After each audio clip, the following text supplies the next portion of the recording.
Hello Kisan Bhaiyon. Today we're talking about apple cultivation, specifically a package of practices to help you maximize your yields. Apples are the king of temperate fruits, and with the right techniques, you can have a successful orchard. We'll cover everything from soil preparation to planting to ensuring the health of your trees. So, let's get started and learn how to grow some delicious apples. For apple cultivation, the soil is very important. Apple can be grown on a wide range of soils, but what you really want is well-drained, deep, fertile, slightly acidic clay loam. The ideal pH level should be between 6.0 and 6.8. Make sure your soil is tested and amended to achieve this range. This acidity helps in nutrient availability for optimal growth. Also, sites with gentle slopes are generally more suitable than too steep areas. Apples need a certain amount of winter chill to break bud dormancy. Most apple varieties require about 1000 to 1500 hours of chilling. This means temperatures need to be below a certain point for that long. This chilling period is crucial for proper flowering and fruit set.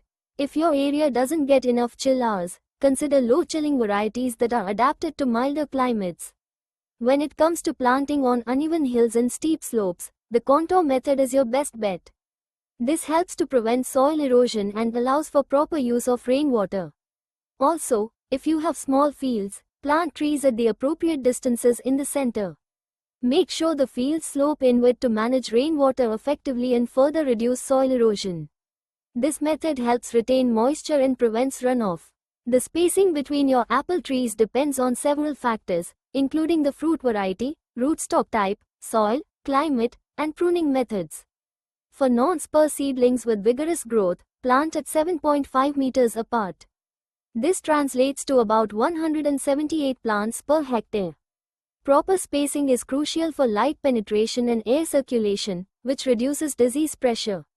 If you are using spur seedlings with dwarf tendency using 106 or 107 rootstock, plant them 3.0 meters apart.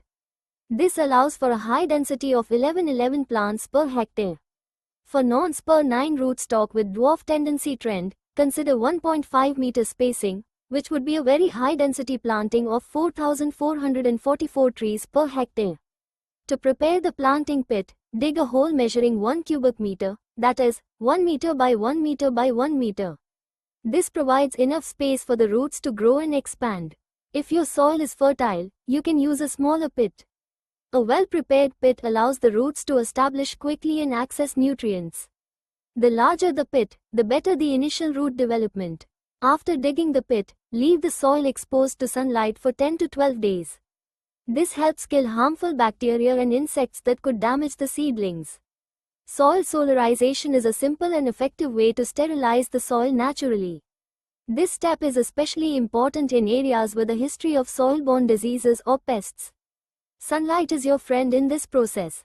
About a month before planting, fill the pit with soil and water it thoroughly to allow the soil to settle properly. Add 30 kilograms of well-rotted cow dung and half a kilogram of superphosphate to the pit. This provides essential nutrients for the young apple trees. The cow dung acts as an organic fertilizer, while superphosphate supplies phosphorus for root development. The ideal time to plant apple seedlings is between December and March, with December being the most ideal. Planting during this period allows the roots to establish before the growing season. Irrigation is essential after planting to ensure maximum survival. Make sure the soil is moist but not waterlogged. Timely planting sets the stage for a healthy and productive orchard. When planting, spread the roots in their correct direction and plant the seedlings at the same natural depth as in the nursery. To prevent collar rot, keep the graft joint approximately 25 centimeters above ground level. This prevents soil-borne pathogens from attacking the graft union. Also, dip or spray the cuttings in an oil solution or insecticide to protect against pests like thrips and woolly aphids. Avoid common mistakes like poor drainage, overcrowding, and lack of irrigation. Poor drainage can lead to root rot, while overcrowding reduces sunlight penetration and air circulation. And without proper irrigation, your young trees will struggle to survive. Ensure your orchard has good drainage, adequate spacing, and a reliable water source. These factors are crucial for success. To maximize your apple yields, pay close attention to soil preparation, plant spacing, and planting timing. Use the right rootstock for your conditions and provide adequate nutrients and water.